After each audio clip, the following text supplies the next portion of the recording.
కూటమి ప్రభుత్వంపై YCP senior నేత ఎమ్మెల్సీ బొత్స సత్యనారాయణ విరుచుకుపడ్డారు. రాష్ట్రంలో అసలు పాలన ఉందా? పోలీసులు గూండాలు కలిసి దాడులు చేస్తారా అని ప్రభుత్వాన్ని ప్రశ్నించారు. ఇళ్లపై పెట్రోల్ బాంబులు వేయడం ఏంటి అని నిలదీశారు. ఇక పోలీసుల అరాచకాలు, ఈ దౌర్జన్యాలు జై ఆంధ్ర ఉద్యమంలో చూశాం, మళ్లీ ఇప్పుడు చూస్తున్నామని బొత్స అసహనం వ్యక్తం చేశారు.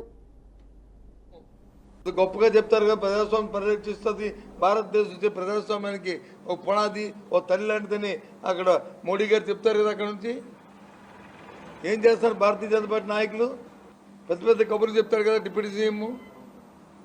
ఏం చెప్తారు పవన్ కళ్యాణ్? దీనికి సమాధానం, సందర్భం, సమయం, దానికి ఎందుకోసము, దేనికోసము మా జోగి ఇంటి మీద వచ్చి ఈ మొట్టమొదటి దాడి జరిగింది, ఎందుకోసం పెట్రోల్ బాంబులు వేశారు, విజయవాడ నుంచి ఆవశ్యకత ఏమొచ్చింది అని అంటే దానికి సమాధానం ఏదో ఆయన వచ్చి ముందు రోజు వచ్చి ఎవరినో మంత్రిని వచ్చి నీ చిప్పు పోయిందని అంటే ఎస్, నేను తప్ప మాట.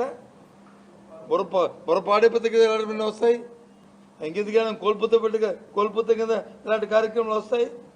ఆ జ్ఞానం ఏముంటే ఎందుకు జరుగుతాయి ఇవి?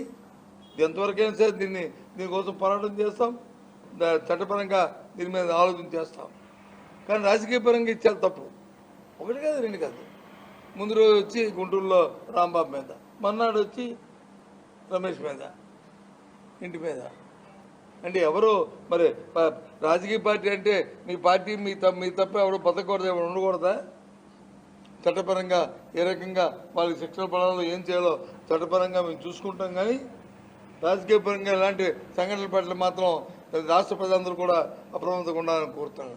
ఈ ప్రభుత్వం చేస్తున్న ఇలాంటి దుర్మార్గం ఆలోచనతో ప్రజా జీవితాలకు ఏ విధంగా ఆటం కలుగుతుందో ఒకసారి పరిశీలించుకోవాలని చూస్తా అని కోరుతున్నాను రాష్ట్ర ప్రజలందరినీ కూడా. గొప్పగా చెప్తారు కదా.